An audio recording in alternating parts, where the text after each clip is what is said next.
दोस्तों, हमारे घरों में मंदिर की स्थापना होती है, पर उसमें आरती कैसे की जाती है, उसका सही तरीका क्या है? आज मैं इस विषय पर ये वीडियो बना रही हूँ। दुनिया भर में हर हिंदू घर में एक चीज समान होती है, सुबह की पूजा और आरती। पूजा और आरती करना परंपरा में गहराई से निहित एक अनुष्ठान है। कई लोगों के लिए धार्मिक अनुष्ठान से अधिक आरती एक आध्यात्मिक अभ्यास है। यह एक पवित्र वातावरण बनाता है जिसमें जलते हुए दिए, कपूर की खुशबू और मंत्रों की ध्वनि वातावरण को घेरे रहती है। भजनों की लयबद्ध मंत्रोच्चार और आरती दिए की हल्की झिलमिलाहट लोगों के दिलों में शांति और भक्ति की भावना पैदा करती है। यह अनुष्ठान न केवल आसपास के वातावरण को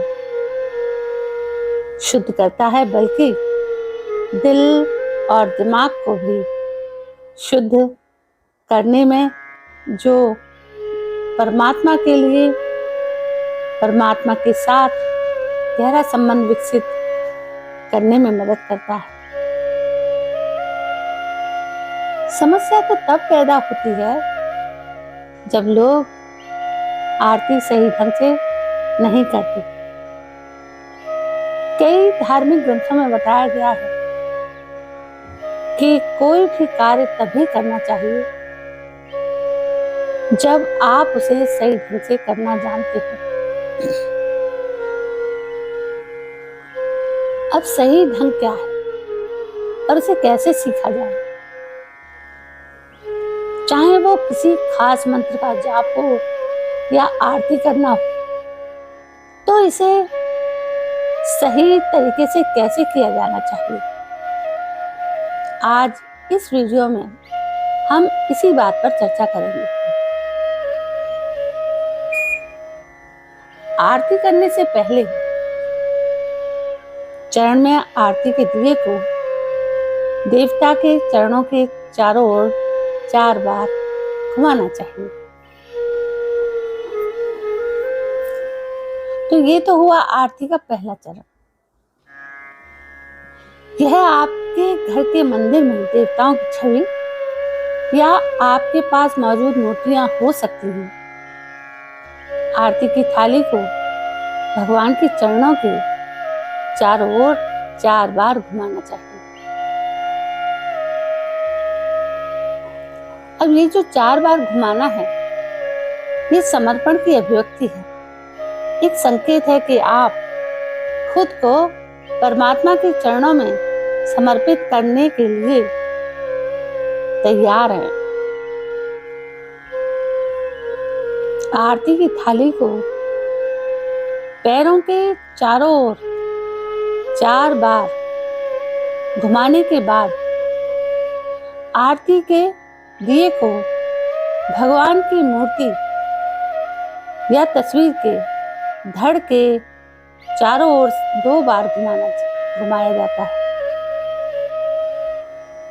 नाभि हिंदुओं में जीवन और सृजन के स्रोत का प्रतिनिधित्व करती है, ये तो आप लोग सभी जानते हैं, और उस ब्रह्मांडीय केंद्र का प्रतीक भी है जहां से ब्रह्मांड का निर्माण हुआ था।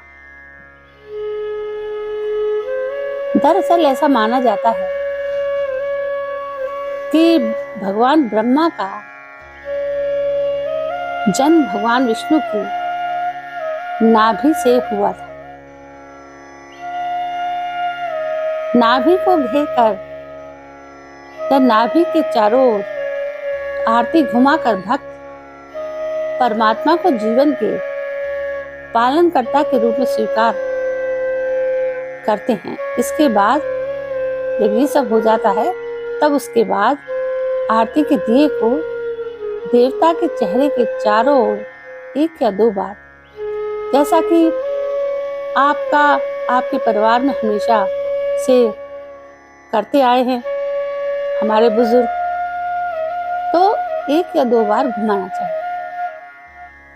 और ये भाव इस मान्यता का प्रतीक है कि देवता के चेहरे पर एक दिव्य शक्ति है, सकारात्मकता की भावना जो भक्तों को उन्हें देखने पर मिलती है।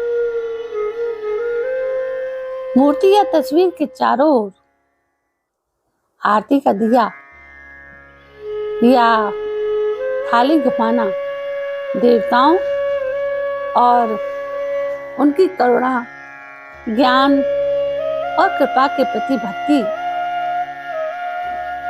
और प्रशंसा की अभिव्यक्ति है। भगवान के पैरों, धड़ और चेहरे के चारों ओर आरती पूरी करने के बाद आरती की थाली को देवता की पूरी मूर्ति के चारों ओर 6 से 7 बार घुमाना चाहिए। पूरी मूर्ति या छवि के चारों ओर का यह पूरा घेरा दिव्य अभिव्यक्ति की संपूर्णता और उस ऊर्जा का प्रतीक है जिसका प्रतिनिधित्व देवता करते हैं। जब हम आरती की थाली को मूर्ति के चारों ओर घुमाते हैं